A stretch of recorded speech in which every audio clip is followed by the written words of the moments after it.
In this video, we're going to work through example 3.1 on page 57. And if you have not watched the video entitled Effective Use of Timelines and Selection of Methods, you might want to watch that video first. I'm going to make a few recommendations when working finance problems. First of all, plan on reading the problems several times.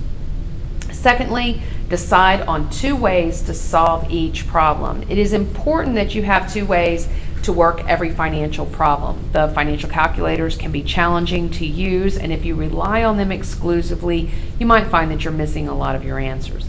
So let's do this together. The first thing I do is I read the end of the problem to see what I'm supposed to be solving for.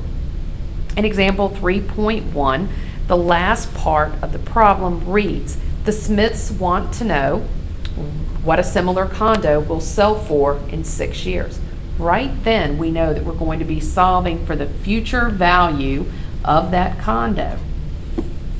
Or worded another way, what will the value of the condo be in the future? The second time I read through it, I read it in detail and pull out all the information in the problem. John and Jane Smith are in the market for a vacation place. They find a small but pleasant condo in Malibu listed for $400,000. So PV is equal to $400,000. They decide that now is not the right time to buy, and they will wait 6 years. So N is equal to 6 periods, or 6 years. Next, the condos in Malibu appreciate each year at 3.5%.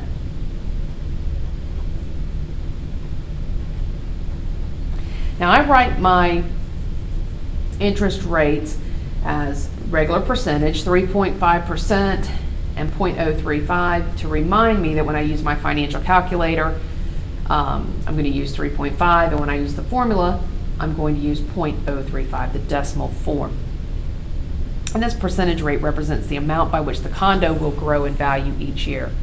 And to end, and the Smiths want to know what a similar condo will sell for in 6 years. Can you help them? Now you can see that we have all the information we need now. We have present value, 400,000, N equals 6, I over Y equals 3.5, and of course FV is equal to a question mark because that's what we're going to be solving for. So let's look at the timeline now. Draw a single horizontal line. There's PV at the left end and FV at the right end. We know that we will need 6 periods. So let's add 6 tick marks. And in between each tick mark is a period of 1 year. And we will earn 3.5% value on the condo each year. Now what are we going to do? We are going to calculate forward the present value of 400,000. We're going to calculate that forward. Whoops, to the future value. And what formula will we use? Well, we're going to use FV equals PV times 1 plus R raised to the N. Now this part of the formula is your future value interest factor.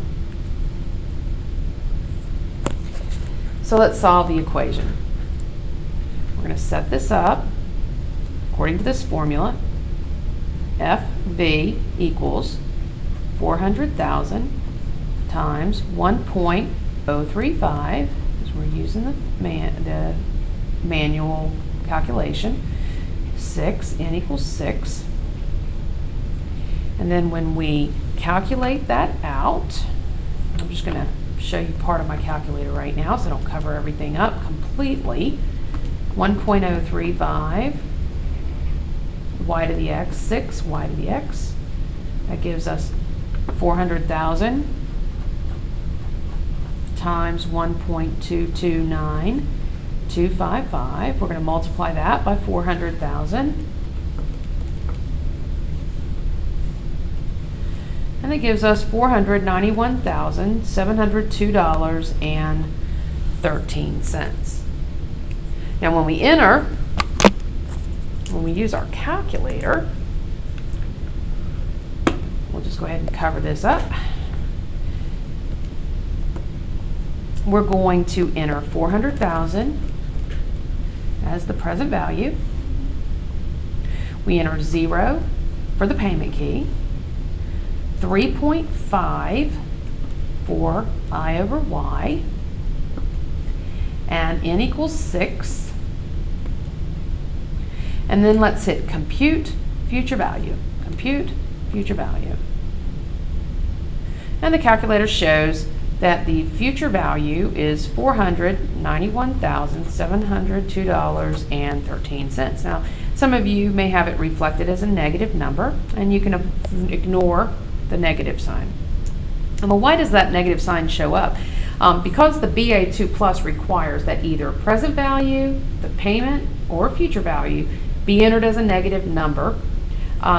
In order to make the negative sign go away, we should have entered the 400,000 as a negative number. And just to prove that that is the case, we'll enter 400,000. We'll hit the plus minus key, and then enter it as the present value, and then go ahead and compute future value again, and you'll see that the negative sign has gone away. Now, this video has provided an example of how you should be working through the examples in the chapter and throughout the course. If you have any questions relating to example 3.1, make sure you post them to the chapter 3 discussion board.